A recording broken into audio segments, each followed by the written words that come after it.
Have you ever wondered what it feels like to walk through 6,000 years of human history in a single afternoon? To stand in a place where an ancient Egyptian sarcophagus might gaze across at a 20th century masterpiece? That isn't a museum, not in the traditional sense. This is Frieze Masters, an event that, for 1 week every October, transforms London's Regent's Park into the world's most extraordinary art gallery. As you look at these incredible objects on your screen, the glint of ancient silver, the stoic silence of a Roman bust, the explosive color of a modern painting, you're not just seeing art. You're seeing stories, legacies, and transactions.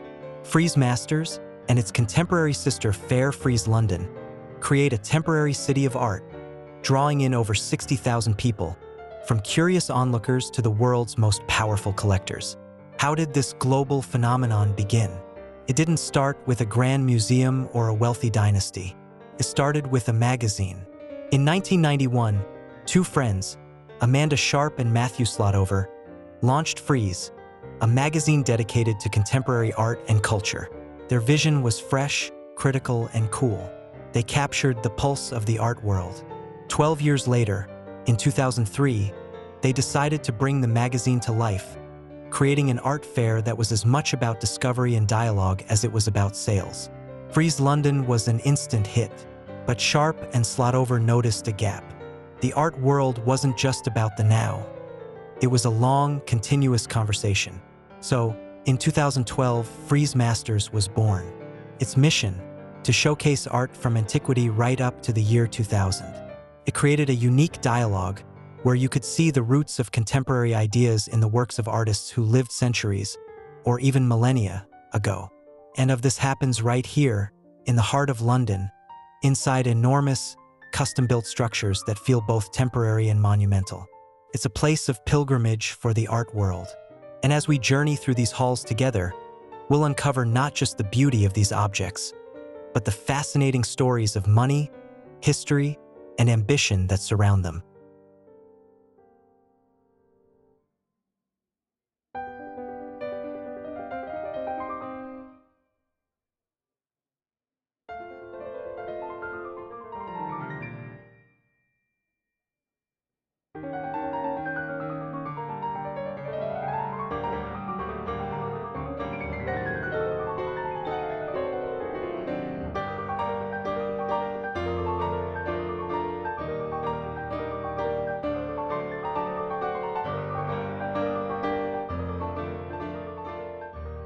Let's talk about something we're all curious about: the price. In a place like Frieze Masters, you are surrounded by objects that are, for the most part, for sale. But what does a piece of history, a stroke of genius, actually cost? The answer is, well, it varies. More than you might think. You might be surprised to learn that not everything here requires a millionaire's bank account. At one gallery this year, you could find beautiful, small 19th century drawings for as little as £150. It's a reminder that the world of collecting can have accessible entry points. But, of course, Frieze Masters is famous for its showstoppers, the pieces that make headlines. At the 2025 fair, the biggest sale reported was for a stunning painting by Gabriele Munter, a key figure in the German Expressionist movement. Her 1909 work, The Blue Garden, was sold by the powerhouse Gallery Hauser and worth for a staggering $3 million. It's a vibrant, emotionally charged piece, and its price reflects her pivotal role in art history. It wasn't just a painting that was sold. It was a cornerstone of modernism. But the treasures here aren't always paintings. One of the most talked about sales on opening night wasn't man-made at all. It was a 68-million-year-old Triceratops skull, discovered in Montana just a few years ago. It sold for over £650,000. It's a profound thought. You could own a multi-million-dollar painting, or you could own a relic from a time before humanity even existed. At Frieze Masters, those two worlds collide. Other major sales followed. A surrealist piece by René Magritte for $1.6 million. A delicate work by Paul Klee for nearly $1.7 million. A sculpture by the Polish artist Alina Sapochnico for $1.2 million. The numbers are dizzying, but they represent the passionate and very serious business of collecting the world's cultural heritage.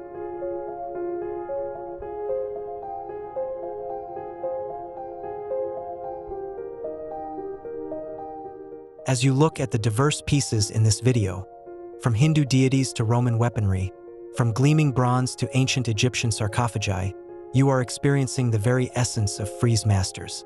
It is a labyrinth of time.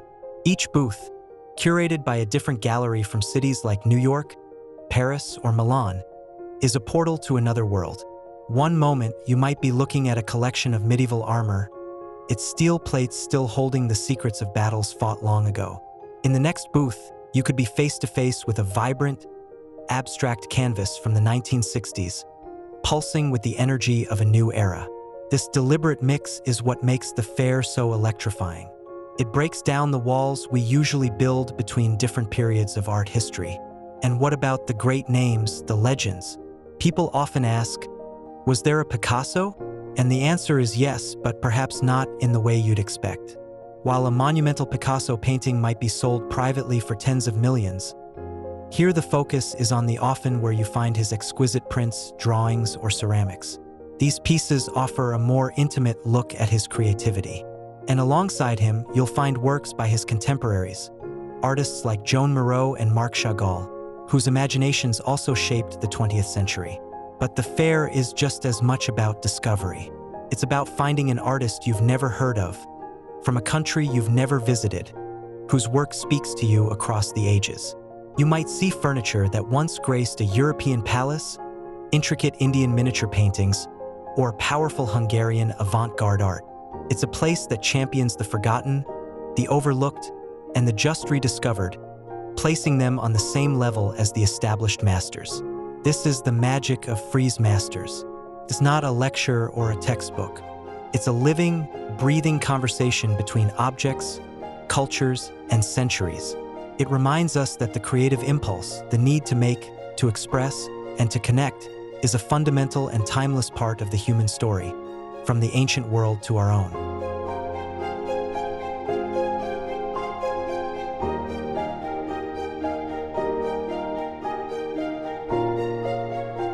The sheer scale of Frieze is hard to comprehend. For 5 days, this corner of Regent's Park becomes a global hub. Over 120 galleries exhibit at Frieze Masters alone, with even more at its contemporary counterpart next door. The first day, the VIP preview, is a spectacle in itself. Collectors fly in from all over the world, ready to make multi-million-dollar decisions in a matter of hours. On that first day of the 2025 fair, over £6 million worth of art was sold before the public even stepped inside. And the Frieze brand is no longer just a London event. Its success has led to an incredible global expansion. There is now a Frieze in New York, another in the entertainment capital of Los Angeles, and, since 2022, a fair in Seoul, tapping into Asia's booming art market. What started as a London magazine has become a worldwide cultural force, shaping what and how people collect. But Frieze is more than just a marketplace. It's a cultural statement. It's a place to see and be seen, a hub of ideas, and a reflection of our times. The art world, with all its glamour, intellectualism, and commerce, converges here.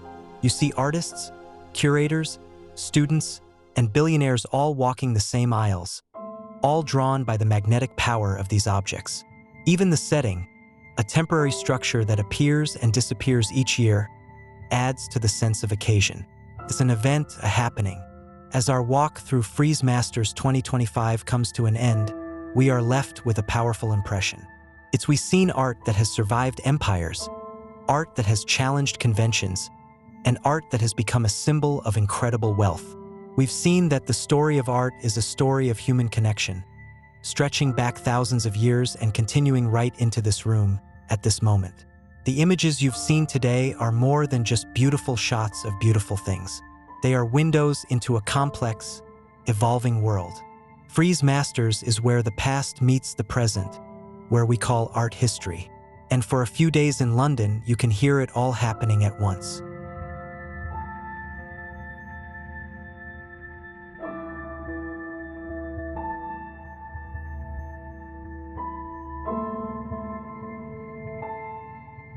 But let's pause for a moment and think about what all of this really means. Beyond the price tags, beyond the glamour of opening night, beyond even the beauty of the objects themselves. There's something deeper happening at Frieze Masters. It's a question that every person who walks through those doors must ask themselves. Why does art matter? Why do we preserve it, collect it, and sometimes pay millions for it? The answer, perhaps, lies in what you've just witnessed in this video. Each piece, whether it's a weathered bronze statue from ancient Greece or a vibrant canvas from the 1970s, is a message sent across time. It's someone from the past reaching out to us, saying, I was here, I thought, I felt, I created. And when we look at these works, when we study them or simply stand before them in wonder, we're completing that connection. We're saying, I hear you, I see you, you matter. This is why collectors are willing to spend fortunes. It's not just about investment or status, though those things certainly play a role. It's about being a custodian of culture, a guardian of memory. When someone buys a Renaissance painting or an ancient Egyptian artifact, they're not just acquiring an object. They're taking responsibility for its survival, ensuring that future generations will have the chance to experience it, to learn from it, to be moved by it. And Frieze Masters, for all its commercial energy, serves this higher purpose. It creates a space where these objects can be seen, compared, and appreciated. It brings together people from every corner of the globe, united by a shared belief that art is essential to human life. In a world that often feels divided, that's no small achievement. For 5 days, at least, people from different countries, different backgrounds, different beliefs, can stand side by side and marvel at the same beautiful thing. Think about the journey you've taken in this video. You've seen gods and warriors, kings and commoners, all frozen in time through the skill of artists whose names we may or may not remember.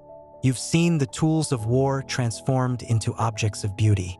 You've seen furniture that once held the weight of history, and paintings that captured fleeting moments of light and emotion. As the fair closes its doors each year, as the tents come down and Regent's Park returns to its quiet, green self, the art disperses. It travels to homes, museums, and private collections around the world.